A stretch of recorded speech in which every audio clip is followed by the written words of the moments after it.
Welcome students. Today we learn characteristics of force oscillations. First characteristic is amplitude.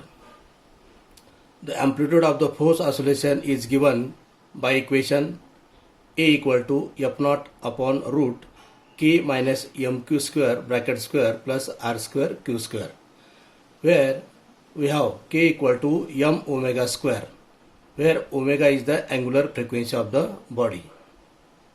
Okay, therefore we write this equation by substituting the value of K equal to m omega square.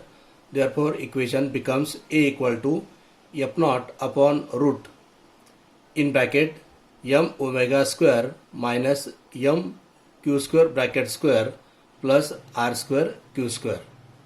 Okay, so write A equal to F naught upon, we take m common and out of the root, so right here A equal to F naught upon m root omega square minus q square bracket square plus r square q square upon m square.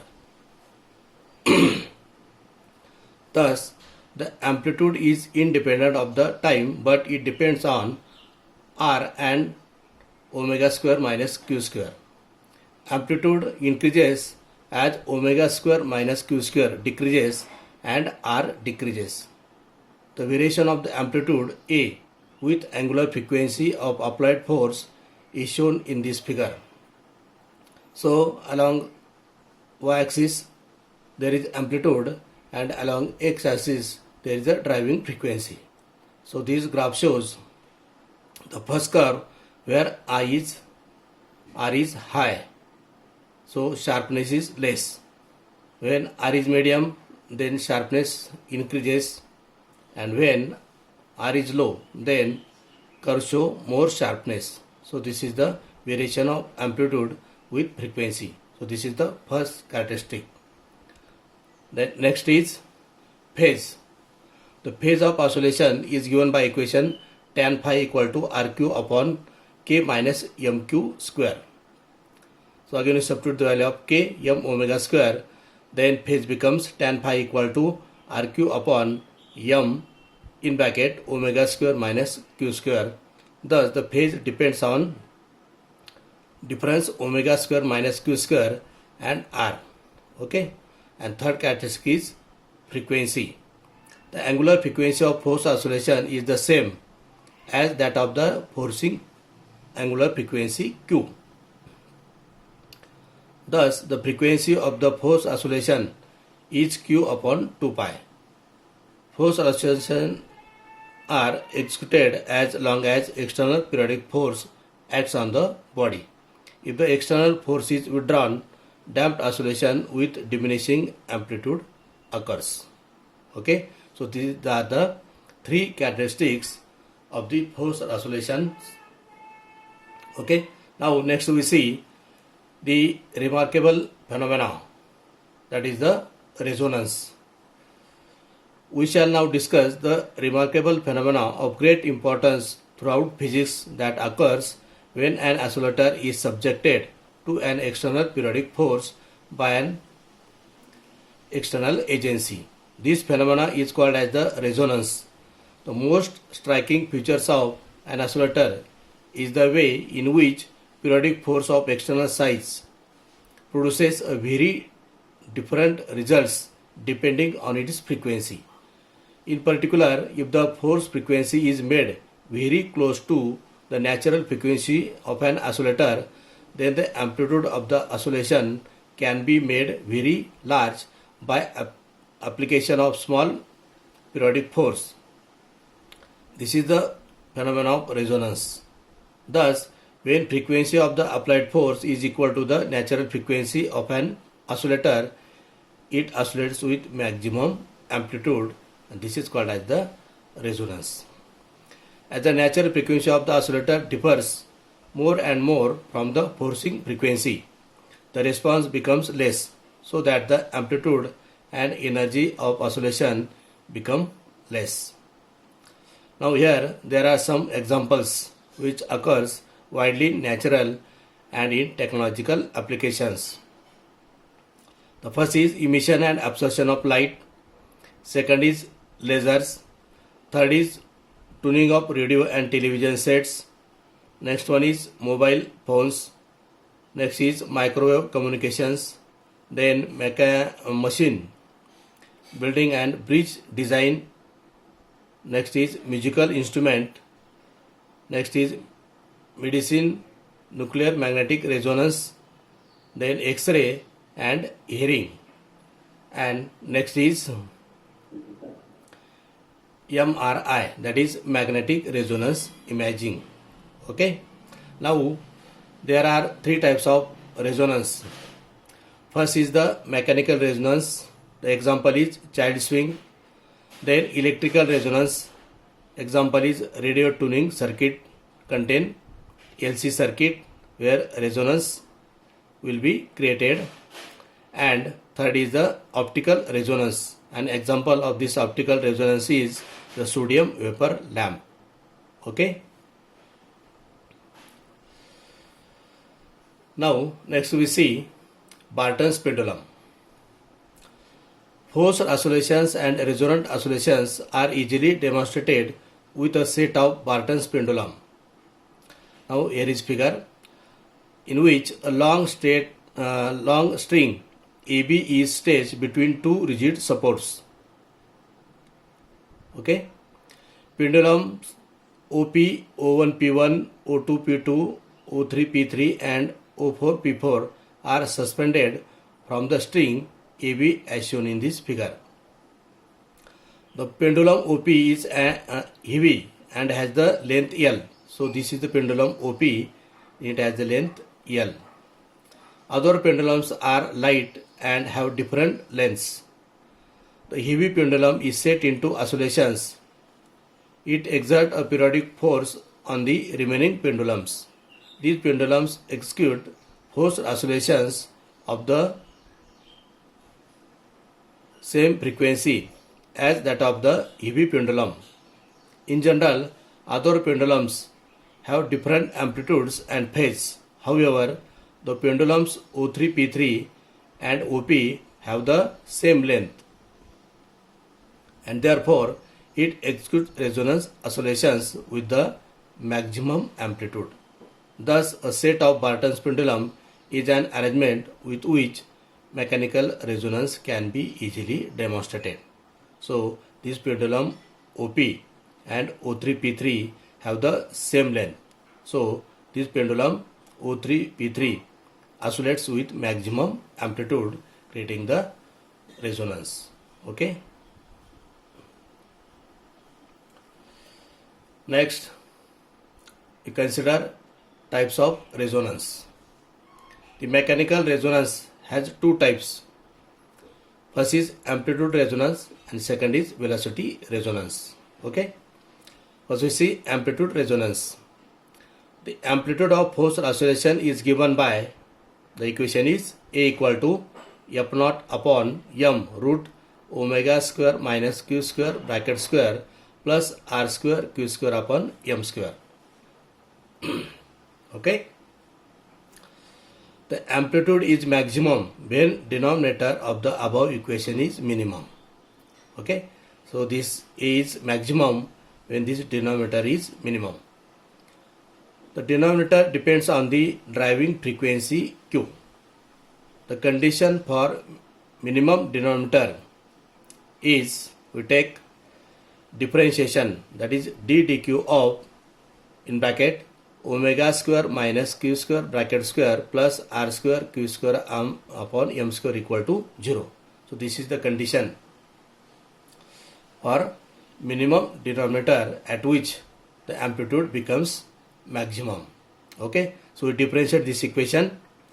So we get 2 times omega square minus Q square into minus 2Q. Okay. So this is the differentiation of omega square minus Q square bracket square, right, plus 2 times R square Q upon M square equal to 0. Okay. From this we have to calculate Q square. Therefore, we write the equation Q square equal to omega square minus r square upon twice m square.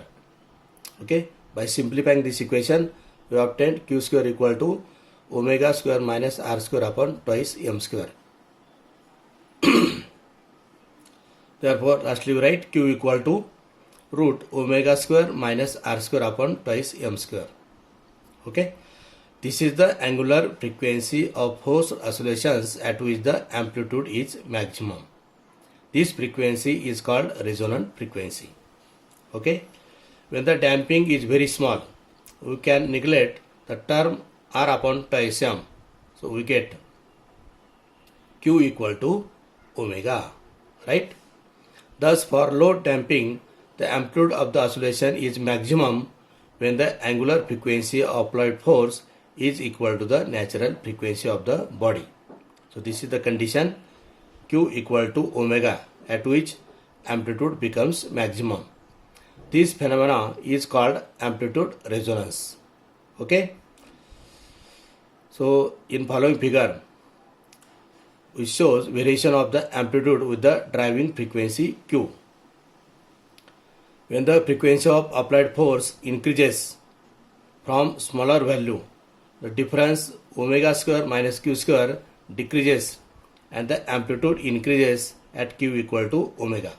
The amplitude is maximum and decreases when q increases beyond omega. So this is the graph of variation of amplitude with driving frequency. Now here we see at q equal to omega, the amplitude becomes maximum. Okay.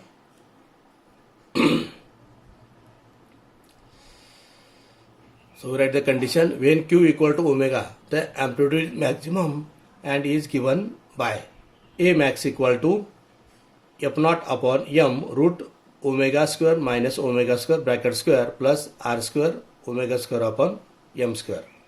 So this get cancelled. So write lastly A max equal to f naught upon omega r. Okay.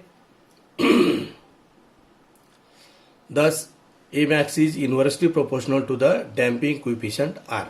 From this equation you can say that maximum amplitude is inversely proportional to the damping coefficient r. Okay. When r equal to 0, A max equal to infinity. This is the ideal case, and in this case the sharpness of resonance is maximum. Thus, when the driving frequency approaches a natural frequency of vibration, the resulting oscillations dramatically increases in amplitude. Resonance occurs when the driving frequency matches the natural frequency and the amplitude of the oscillation reaches a maximum value. At resonance, most of the energy is added to the mechanical energy of the vibrating system. Very little energy is returned to the driving force. The smaller the damping, the greater is the amplitude of vibration. Okay, so this is the condition of amplitude resonance. That means at maximum amplitude, resonance occurs in the mechanical system. Okay. Now next we see velocity resonance. Okay. First we consider the displacement of the body in forced oscillation, and displacement is given as x equal to a sin of qt minus phi. Okay. The velocity of the body in forced oscillation is given by v equal to dx by dt. Right. Therefore we write v equal to aq cos of qt minus phi. Right. Or we write v equal to v naught cos of qt minus phi, where v naught equal to aq is called velocity amplitude. Right. Therefore we write next this equation, v naught equal to f naught q upon m root omega square minus q square bracket square plus r square q square upon m square. Right. That means we substitute the value of amplitude, that is a, in this equation. Or we write this equation, v naught equal to f naught upon m upon q in root omega square minus q square bracket square plus r square q square upon m square. Right? In next step we write v naught equal to f naught upon m root omega square minus q square bracket square upon q square plus r square upon m square. Okay, so we have taken this q inside the root, so we'll get this type of equation. Therefore, in next step v naught equal to f naught upon m root omega square minus q square upon q bracket square plus r square upon m square. Okay. The velocity amplitude depends upon omega square minus q square upon q. The velocity amplitude is maximum when this term is minimum.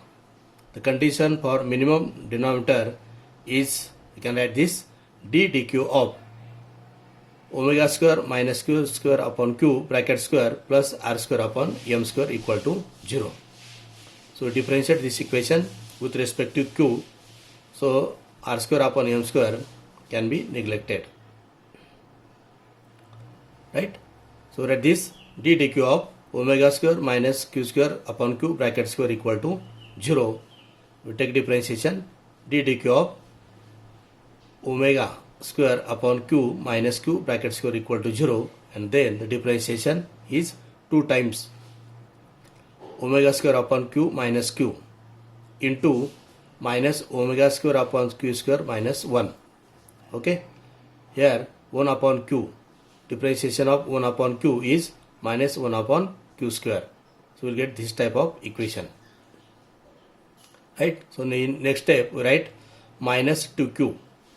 We take minus sign common from this term, minus 2q in bracket omega square upon q square. We also take the q common, right? Then omega square upon q square minus 1, and in second bracket we write omega square upon q square plus 1 equal to 0. Right? Therefore, minus 2q, write this equation as omega raised to 4 upon q raised to 4 minus 1 equal to 0, or in next step omega raised to 4 upon q raised to 4 minus 1 equal to 0, or lastly omega raised to 4 equal to q raised to 4 or q equal to omega. Right? Thus, the velocity amplitude is maximum when the driving angular frequency is equal to the natural angular frequency of the oscillating body. This phenomena is called as the velocity resonance. Okay, so the variation of velocity amplitude with the driving frequency q is shown in this figure, where at q equal to omega the velocity becomes maximum, and when q is less than omega velocity decreases, and when q is greater than omega again velocity decreases. So here at the condition q equal to omega, when both frequencies becomes equal, then velocity of the oscillator becomes maximum. Okay, this is called as the velocity resonance. Okay, when the frequency of applied force increases, the difference omega square minus q square decreases, and the velocity amplitude increases. At q equal to omega, the velocity amplitude is maximum and decreases when q increases beyond omega. So this is the second condition, and this is the first condition. Okay. Now we obtain the maximum value of velocity amplitude. So we consider V max equal to f naught upon m root, we substituting q equal to omega in that equation. So write omega square minus omega square upon omega bracket square plus r square upon m square. Okay, so these get cancelled, and lastly we get the equation V max equal to f naught upon r. Okay, thus velocity is maximum as and is inversely proportional to the damping coefficient R at velocity resonance. Now at velocity resonance, V is large when R is small. In the absence of the damping, Vmax would be infinity. However, this is an ideal case and never possible in actual practice. Okay, so this is the condition of velocity resonance, that is Vmax equal to F naught upon R, where maximum velocity depends upon the damping coefficient R and proportionality is inversely. Okay, right? So we take phase angle tan phi equal to RQ upon M in bracket omega square minus Q square equal to infinity, or phi equal to pi by 2. That is, at resonance the displacement and applied force have the phase difference pi by 2 or 90 degree. Okay, so with this lecture I stop here. Thanks to all.